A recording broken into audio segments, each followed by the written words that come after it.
you're here, ready to dive deep, and, well, that's exactly what we're going to do today.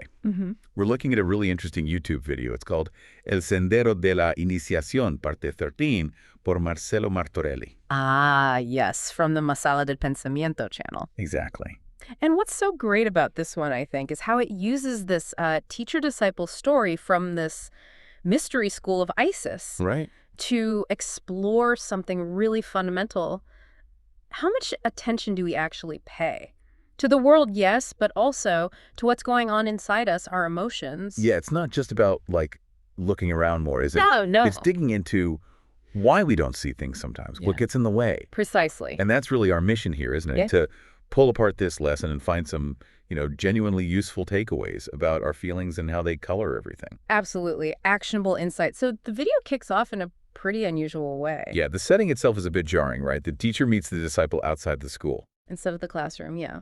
Which immediately throws the disciple off balance. That break in routine, it's significant. It is. You could almost feel the disciple thinking, wait, what's happening? He even asks, why they aren't inside. But the teacher, just silence, starts walking. And that must build the tension, right? Just walking, no explanation. The disciple's probably getting more and more anxious. Oh, for sure. That silence, that deviation from the expected, it really does something. It primes the disciple, and maybe us, the viewers, too. He keeps asking, apparently, where are we going? Why aren't you talking? And it's only after this period of kind of anxious, silent walking that the teacher finally breaks the silence. And hits him with this observation that's like, well, it's quite something. It really is. He basically says, you haven't noticed a single thing around you because you are so lost in your own head, your thoughts, your feelings, your worries. And then he lists what was missed. It's quite poetic, actually. It is. He paints this picture, starlings doing this aerial dance, the sound of the wind in the trees, the look of the sky, which he calls majestic, a small moment of kindness, a child sharing a sandwich with an old man, even a bit of drama, a dog getting loose and caught again. And just the simple beauty of butterflies on someone's rosebush, Clara's rosebush. That's a lot to miss. It is. All this life happening, and the disciple was, well, completely tuned out. And then comes that killer question from the teacher. Right. ¿Qué te sucedió a ti? Yo te pregunto, ¿por qué no viste algo de todo esto? Which is basically, what happened to you? Why didn't you see any of this? It really puts it back on the disciple. And the disciple's response is just so human, so relatable. Totally.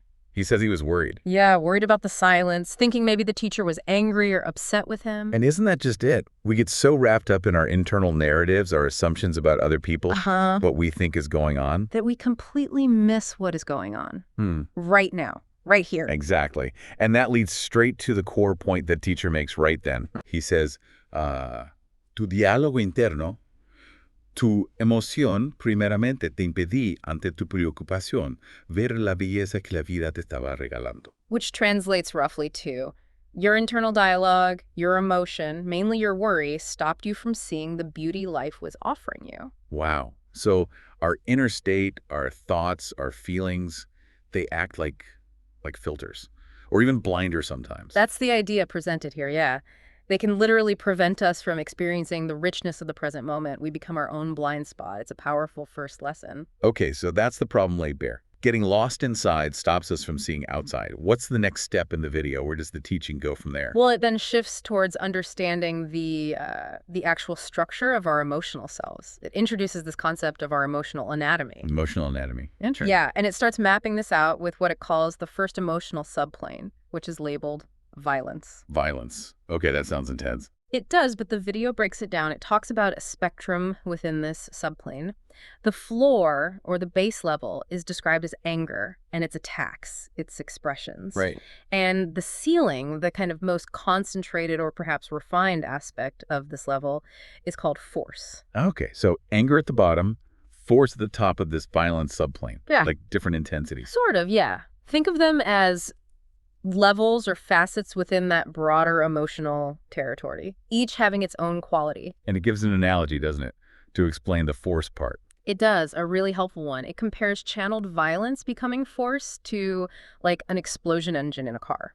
Ah, okay. So the raw energy of violence when it's contained and directed. Exactly. It becomes useful power, force. It mentions needing a marcia di forza, a gear of force to get a vehicle moving. So it's not saying violence or anger are bad necessarily, but looking at the raw energy there and how it can be transformed, focused. Precisely that. Recognizing the energy and its potential manifestations, and then moving sort of upwards in this model, we get to the next subplane, passion. Okay. How does that connect? Well, force, which was the ceiling of violence, now becomes the floor of passion. Ah, I see. There's a progression. Yes. And the ceiling of this passion subplane, that's desire. Force leads to passion, which peaks in desire. Makes sense. What's next? From desire, we move into the subplane of sensuality, and its ceiling, its upper limit, is defined as yearning. Yearning. Okay. So that's presented as a more subtle form of desire. Yeah, exactly. It's described as perhaps more refined, more delicate than raw desire or sensuality, a subtle persistence. And this yearning, it doesn't just stop there, right? It leads somewhere else. Correct. That yearning then becomes the foundation, the floor for the next subplane. And this one's called simply feeling. Feeling. Okay, but the video suggests this isn't feeling like we usually use the word, right? Like happy, sad, angry. Not quite, no. It's described quite differently, almost like a neutral zone. A no man's land is the term used. A no man's land. So devoid of the stronger stuff. No anger, no violence, no force, passion, desire, sensuality. Exactly. It's presented as this calm, maybe detached center point, different from those more intense reactive states. Interesting.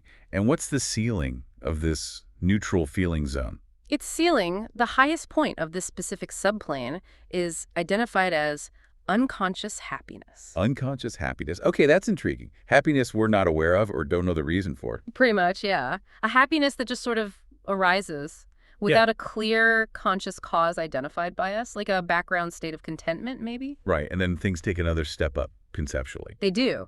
The video introduces this idea of a higher counterpart to our regular emotional body. It calls it the first heaven. The first heaven, okay. And the first subplane within this first heaven is called anemic life, Anemic life. which it says is essentially this state of unconscious happiness we were just talking about. Ah, okay, so anemic life is unconscious happiness. How does it describe that state? It describes it as those moments that feel, well, almost magical sometimes, full of joy, this deep sense of well-being, just really enjoying being alive. Like those moments you just feel good. Yeah. For no particular reason. Exactly.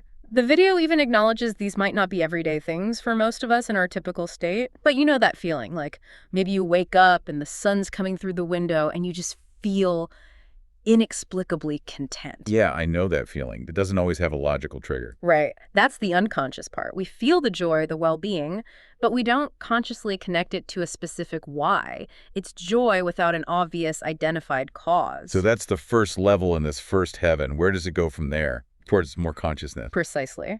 The next subplane up, even more subtle, is called anemic light. Anemic light, okay. And this is described as the subplane of conscious happiness and fulfillment. So here's the shift. We move from not knowing why we're happy to understanding it.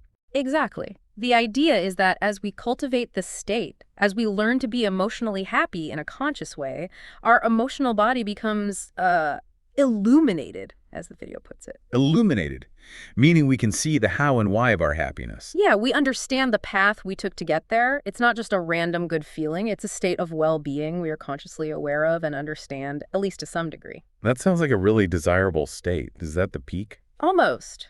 There's one final subplane mentioned, the culmination of this emotional ascent. It's called anemic power. Anemic power. What does that entail?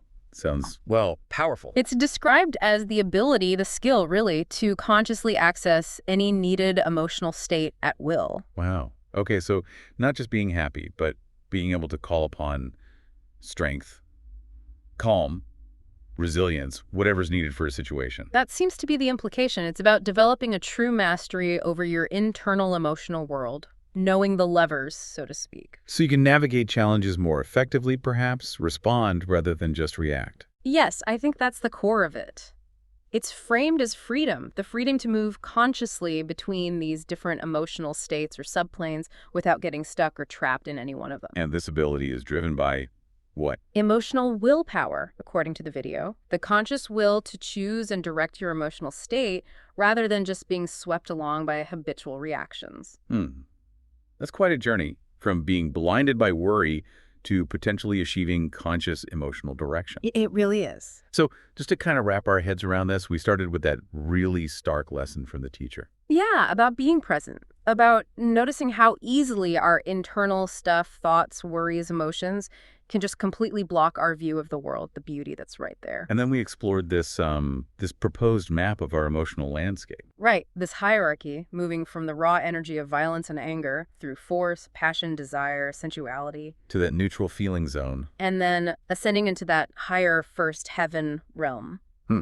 anemic life, which is unconscious happiness. Anemic light, conscious happiness. And finally, anemic power, which is that conscious emotional mastery.